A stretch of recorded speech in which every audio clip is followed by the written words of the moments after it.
चलिए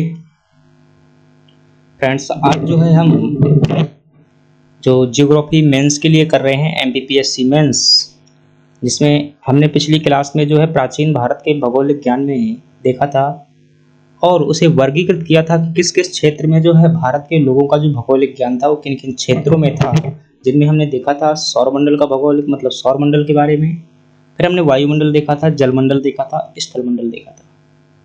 आज जो है ये दूसरी क्लास है और आज हम इसके आगे देखेंगे संभवतः आज जो है जम्बू द्वीप जो है, सात सप्त महाद्वीप हम देखे थे, उन सप्त महाद्वीपों में से एक द्वीप कौन था? जम्बू द्वीप था। जम्बू द्वीप के बारे में पढ़ेंगे और जम्बू द्वीप के विशेष तौर से पर्वत देखेंगे, कौन कौन से यहाँ पर पर्वत थे। यदि समय क्लास लंबी नहीं हुई, समय और बचा, तो फिर उसके आगे नदियां भी देखेंगे। चलिए क्लास की शुरुआत करते हैं। यदि आपने अभी तक हमारे चैनल को सब्सक्राइब नहीं किया, सब्सक्राइब कर लीजिएगा। एमपीपीएससी की तैयारी करते हैं तो विशेष तौर से जरूर करिएगा, क्योंकि आपको जो है यहाँ पर एमपीपीएससी से अगर आप नए हैं तो निश्चित रूप से आपको अनुभव मिलेगा, बहुत कुछ सीखने को मिलेगा। जो गलतियाँ आपके आगे वालों ने की हुई है वह गलतियाँ आप नहीं करेंगे।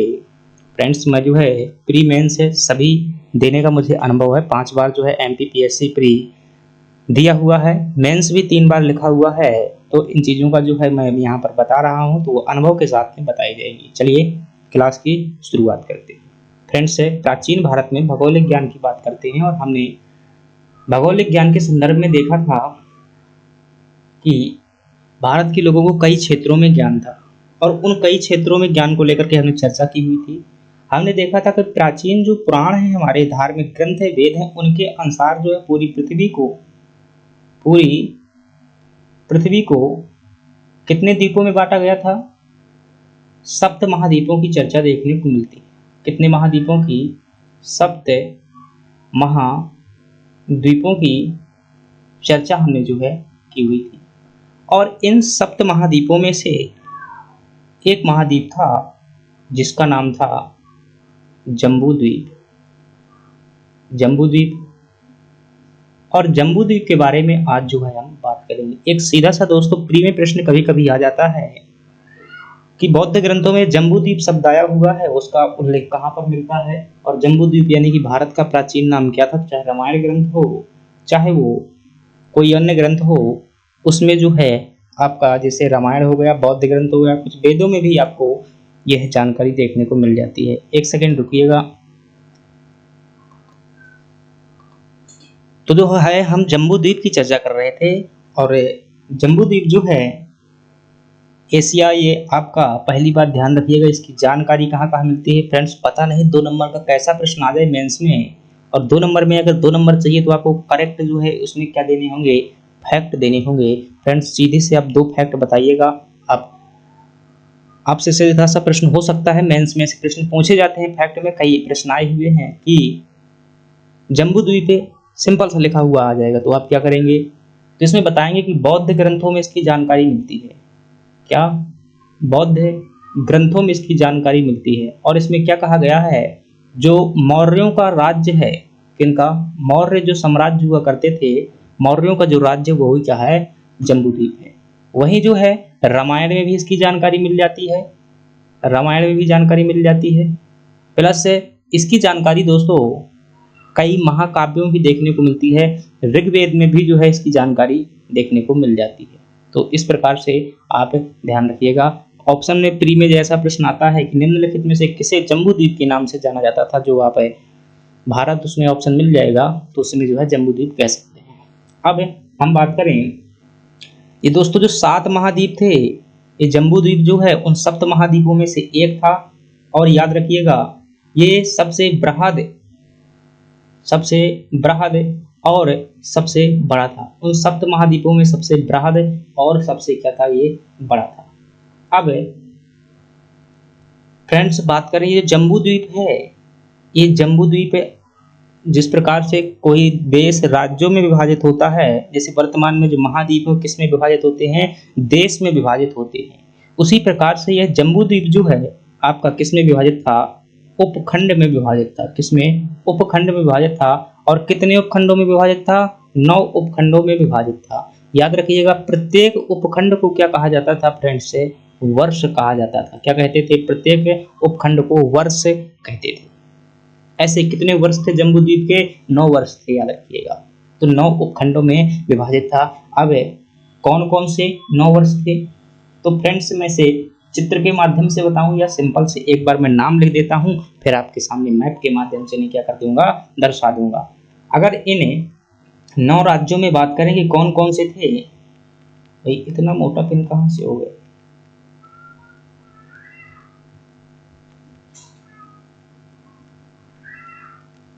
तो इसमें सबसे पहले बात की जाए, पतला थोड़ा, एक था आपका इलाव्रत वर्ष, इलाव्रत वर्ष। एक था आपका, दूसरे नंबर पर अगर बात करें तो एक हो जाएगा इलाव्रत वर्ष, तो यानी किसका है, जम्बू द्वीप का एक हिस्सा हुआ करता था। और एक था आपका भाद्रास्व वर्ष, भाद्रास्व। एक था आपका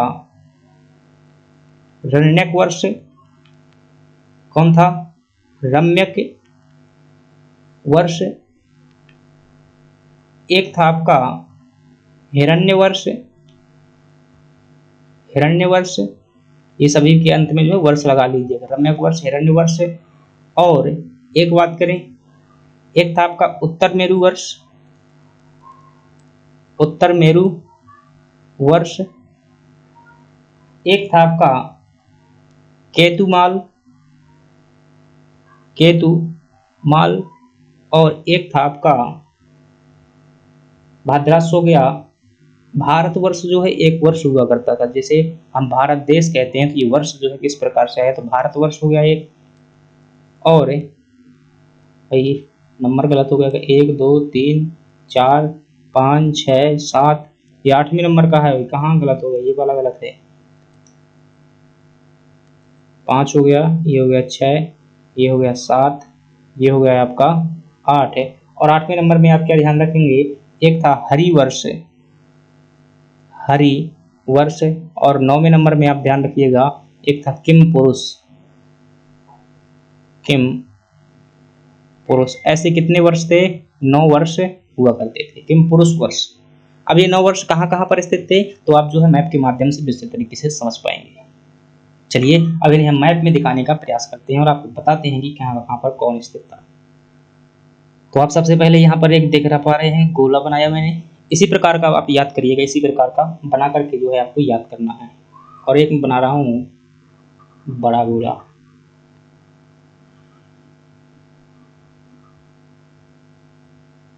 भाई बहुत बड़ा हो गया क्या, ये तो बड़ा हो गया ज़्यादा, थोड़ा छोटा कर देते हैं।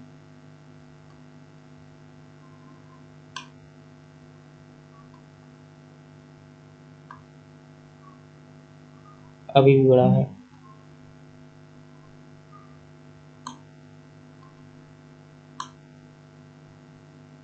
चलिए अब ठीक है, थोड़ा और करेंगे, पेज से बड़ा हो जाएगा, अब सही इस प्रकार से। और इसके बाहर एक और पतला सा गोला बनाना है भी,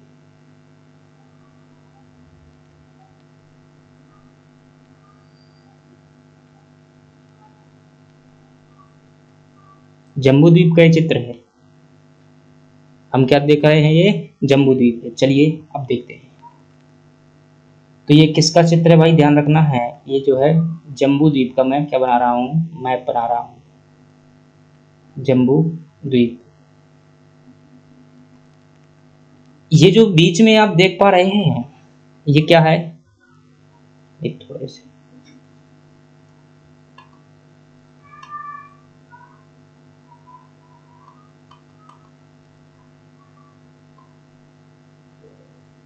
चलिए खैर ठीक है, रहने दीजिए। मान लीजिए केंद्र में है, जो मैंने गोला बनाया है ये केंद्र में है, और यहाँ पर हुआ करता था एक पर्वत, इस पर्वत का नाम क्या था, मेरू पर्वत। क्या नाम था, इसी पर्वत का नाम था मेरू पर्वत। मेरू पर्वत के यदि आप सबसे पूर्व में देखेंगे, यानी कि यहाँ पर मेरू पर्वत के सबसे जो पूर्व में देखेंगे वहां पर कौन सा देश मिल जाएगा आपको? यहाँ पर मिल जाएगा केतुमाला वर्ष। केतुमाला वर्ष यहाँ पर मिल जाएगा, केतुमाला। ठीक है। और यहाँ पर जो है एक मिल जाएगा, एक वर्ष यहाँ पर होता था, और इस वर्ष को कहा जाता था इलाव्रत वर्ष। क्या कहते थे? इलाव्रत वर्ष।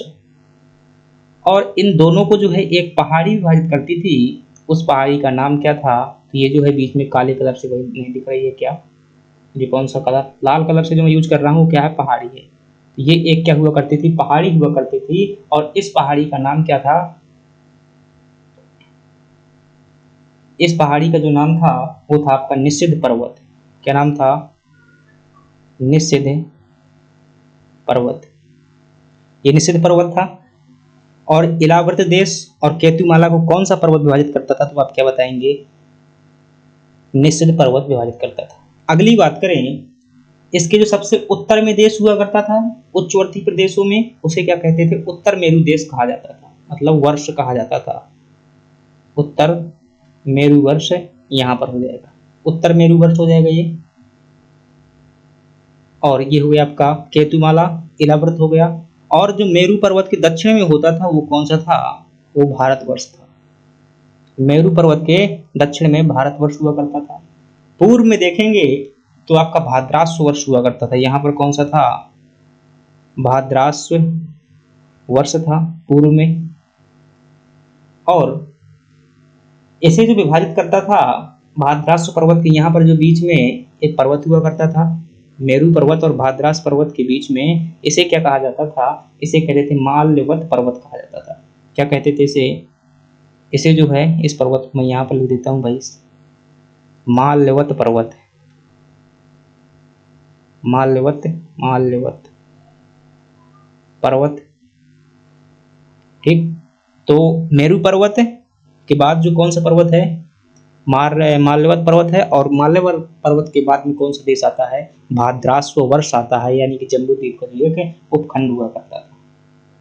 अब यहाँ पर देखें तो यहाँ पर भी एक पर्वत होता था, ये जो है एक पर्वत है। और इस पर्वत का नाम क्या था? इस पर्वत का नाम था आपका नील पर्वत। क्या नाम था? नील पर्वत। नील पर्वत। और नील पर्वत के आगे जो कौन सा देश होता था तो आप क्या बताएंगे? कि रम्यक वर्ष हुआ करता था। कौन सा वर्ष है?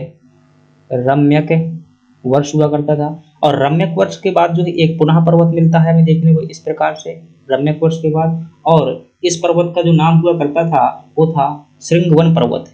क्या नाम था? श्रृंगवन पर्वत हुआ करता था ये वाला। और श्रृंगवन पर्वत को के बाद जो कौन सा देश हुआ करता था? हिरण्य वर्ष हुआ करता था। हिरण्य वर्ष। हिरण्य का मतलब सोना होता है, तो मतलब यहाँ के लोग जो है काफी सुंदर क्वालिटी के हुआ करते थे। तो ये कितने वर्ष हो गए भाई? 1 हो गया, 2 हो गया, 3 हो गया, 4 हो गया, 5 हो गया, 6 हो गया, 7, 2 और रह गए। तो एक यहाँ पर जो होता था तो वो आपका हरि वर्ष हो जाता था। यहाँ पर जो होता था हरि वर्ष था। और यहाँ पर जो था आपका किम पुरुष था। किम पुरुष था। तो भारतवर्ष और किम पुरुष वर्ष के बीच में एक पर्वत पड़ता था, ये पर्वत है। और इस पर्वत का नाम था दोस्तों हेमवान पर्वत, जिसे हम क्या कहते हैं वर्तमान में? हिमालय पर्वत कहते हैं। और जो किम पुरुष वर्ष है और हरि वर्ष है, इनके बीच में एक पर्वत हुआ करता था, इसे कहा जाता था हेमकूट पर्वत। क्या कहा जाता था? हेमकूट पर्वत। तो ये है दोस्तों जम्बूद्वीप के 9 वर्ष हैं। और ये जो है किन किन पर्वतों द्वारा विभाजित हैं आपने ये भी देखा। तो बीच में क्या किस प्रकार से वर्णन मिलता है देखने को आप सुनिएगा, और इसी प्रकार से पेपर में लिख दीजिएगा, चित्र को याद कर लीजिएगा कि जम्बूद्वीप जो है सभी सप्त द्वीपों के केंद्र में पड़ता है और सबसे बृहद और क्या है सबसे महत्वपूर्ण मतलब प्रमुख द्वीप है। इस द्वीप के केंद्र में जो है मेरु पर्वत है, और मेरु पर्वत के चारों ओर जो है विभिन्न प्रकार के पर्वत तथा जम्बूद्वीप के 9 उपखंड पाए जाते हैं। उन उपखंडों में से एक कौन सा है? आपका भारतवर्ष है।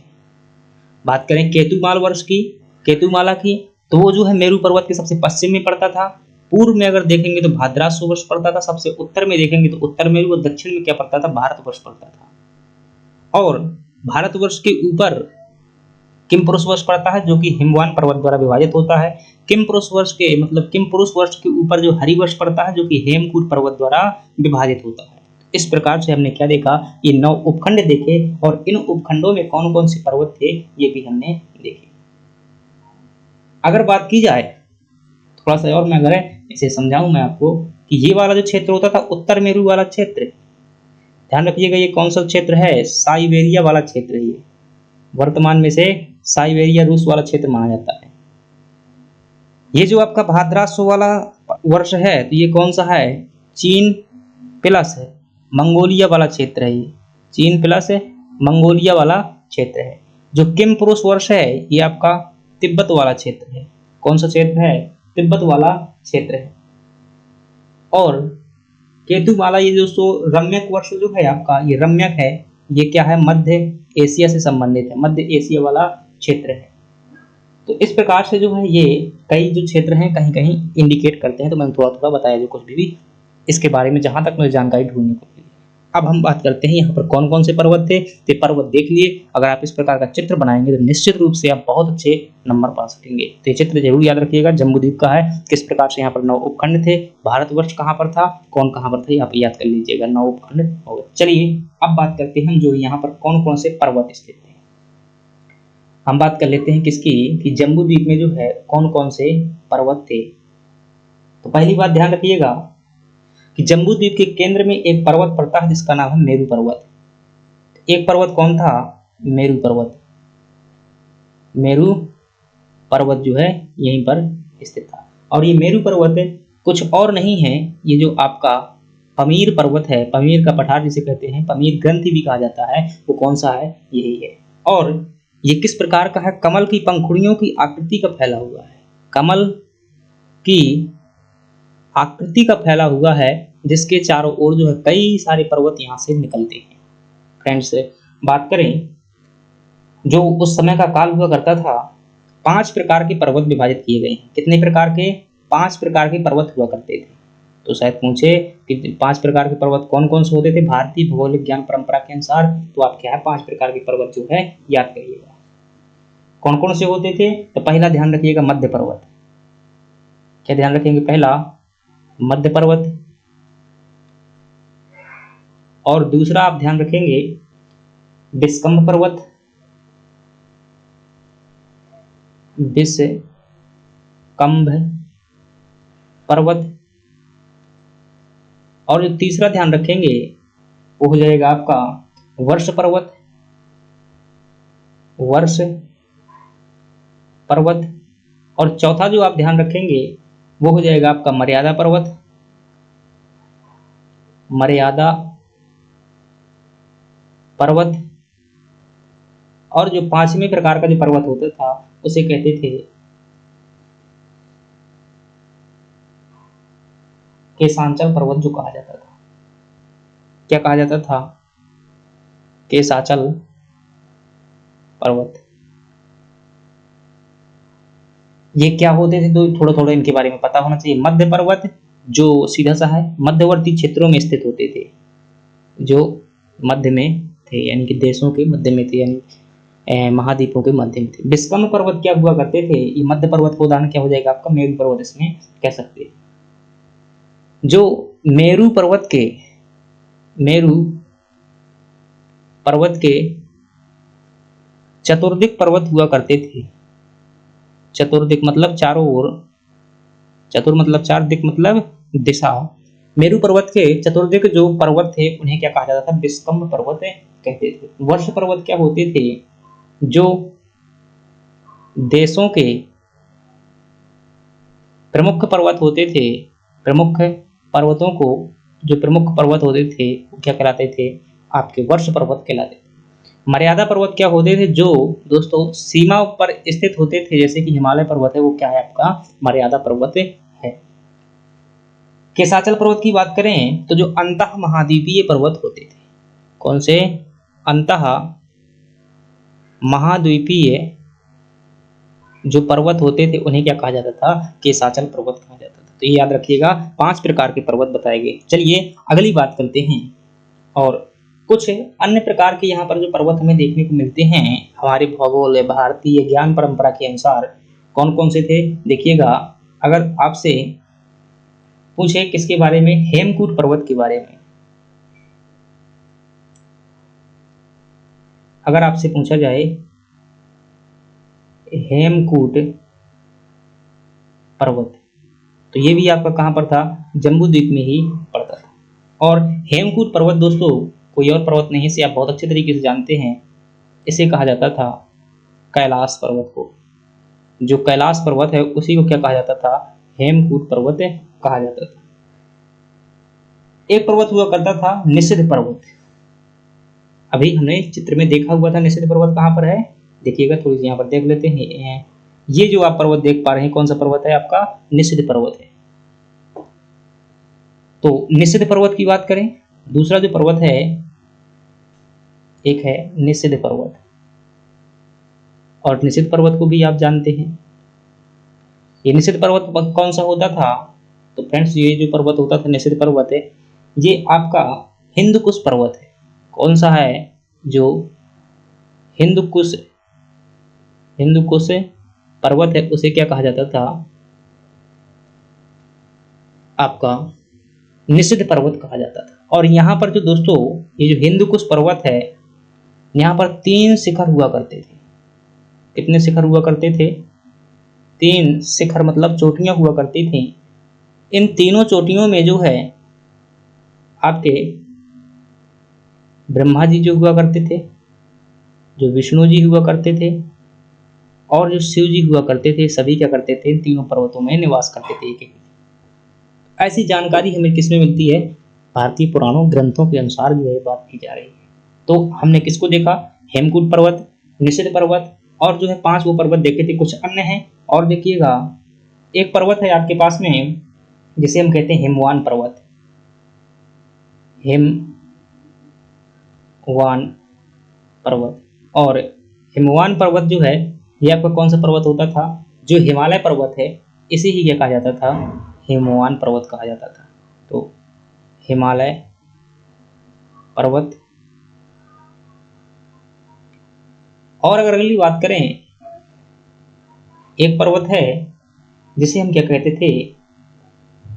माल्यवान पर्वत है। अभी चित्र में पीछे ये भी चर्चा की हुई थी। माल्यवात माल्यवत माल्यवत या माल्यवान पर्वत। और इस माल्यवान पर्वत को जो है हंस पर्वत भी कहा जाता था।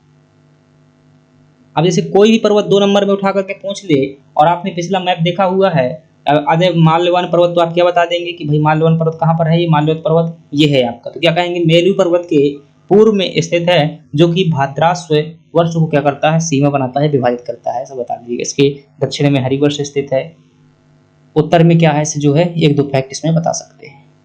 इसे हंस पर्वत भी कहा जाता है। क्या कहते हैं इसे? हंस पर्वत भी कहते हैं। ये बात कर चुके हैं।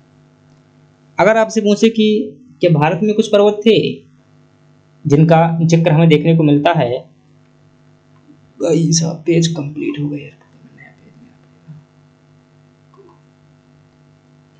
एक मिनट रुकिएगा, मैं भी, चलिए हो गया, डुप्लीकेट बना लेता हूं। क्या भारत में कोई पर्वत थे? तो आप बताएंगे हाँ बिल्कुल थे। भारत में कौन कौन से पर्वत स्थित थे आप ये भी देख लीजिए। दोस्तों भारत में वही पर्वत हैं जो पहले से थे और आज भी हैं, बस उनके क्या है नाम अलग अलग देखने को मिल जाते हैं। जैसे आपसे पूछे भारत के अंदर बात करें, तो एक आपसे पूछ सकता है कि भाई नील पर्वत के बारे में। नील पर्वत भारत में हुआ करता था। एक जो है आपका महेंद्रगिरी पर्वत हुआ करता था, महेंद्रगिरी पर्वत हुआ करता था। एक जो है आपका सह्याद्री हुआ करता था, सह्याद्री होता था। और एक जो है आपका मलय पर्वत हुआ करता था, मलय पर्वत हुआ करता था।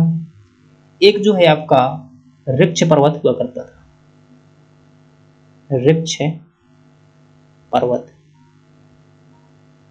तो इनके बारे में जो है आपको थोड़ा थोड़ा पता होना चाहिए भाई कि कहाँ पर कौन होता था, बाकी ये बार पता चल जाए किसका नाम है तो आप ये समझ जाएंगे। तो जो नीलगिरी पर्वत होता था, नीलगिरी पर्वत होता था, उसे क्या कहा जाता था? नील पर्वत कहते थे, नीलांचल भी कहा गया है। जो पूर्वी घाट था उसे क्या कहा गया है? महेंद्रगिरी कहा गया है, अभी भी वहीं पर स्थित है। सह्याद्री जो है पश्चिम घाट का उत्तरी हिस्सा, पश्चिम घाट का जो उत्तरी हिस्सा होता था उसे क्या कहा जाता था? सह्याद्री कहा जाता था। और जो पश्चिम घाट का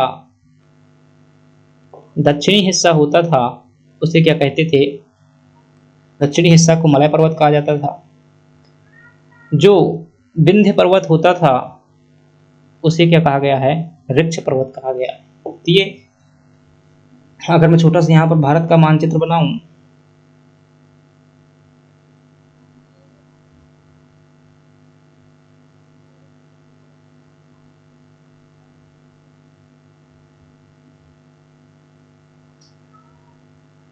ऐसा ही बनता है भाई, खतरनाक बन गया। ठीक है, खैर रहने दीजिए, थोड़ा समझिएगा कि जो ये वाला हिस्सा होता था ये क्या कहलाता है? पश्चिमी घाट कहलाता है। तो इसका जो ऊपर वाला भाग होता था उसे क्या कहते थे? सह्याद्री कहते थे। और इसका जो नीचे वाला भाग होता था उसे क्या कहते थे? मलय पर्वत कहते थे। ये वाला जो भाग हुआ करता था इसे क्या कहते थे? महेंद्रगिरी कहते थे। ये दोनों जहाँ पर मिलते हैं उसे क्या कहा जाता था? नील पर्वत कहा जाता था। यहाँ पर जो है आपका ऋक्ष पर्वत हुआ करता था मध्य प्रदेश उत्तर प्रदेश के आसपास में, और महेंद्रगिरी हो गया। इतने ही जो है यहाँ पर पर्वत हमें देखने को मिल जाते हैं। नील पर्वत हो गया, महेंद्रगिरी हो गया, सह्याद्री हो गया, मलय पर्वत हो गया। और तो ये बातें कर ली। तो ये दोस्तों क्या थी जानकारी, ये कि जो जम्बूद्वीप की हालांकि ज़्यादा जानकारी नहीं देखने को मिलती है फ्रेंड्स सामान्य किताबों में, ये जो है नया टॉपिक है। तो कल के जो हम टॉपिक में अब बात करेंगे, किसकी बात की? आज हमने पर्वत की बात की। कल हम बात करेंगे यहाँ की नदियों की बात करेंगे कि जम्बूद्वीप पर जो है कौन कौन सी नदियाँ थी, उनको किस किस नामों से जाना जाता था। साथ ही साथ हम बात करेंगे कुछ अन्य जो शेष बचा हुआ है, ऐसे विद्वान बचे हुए हैं भारत के जो है महत्वपूर्ण विद्वान कौन थे, पठार अठार देखेंगे। यदि जो हो चलेगा तो कल जो है इस टॉपिक को खत्म कर देंगे। चलिए, अगर आपको क्लास पसंद आई है और पीएससी खासतौर से विद्यार्थी हैं तो लाइक सब्सक्राइब जरूर करिएगा और कमेंट में बताइएगा किसी प्रकार कोई प्रश्न हो। धन्यवाद।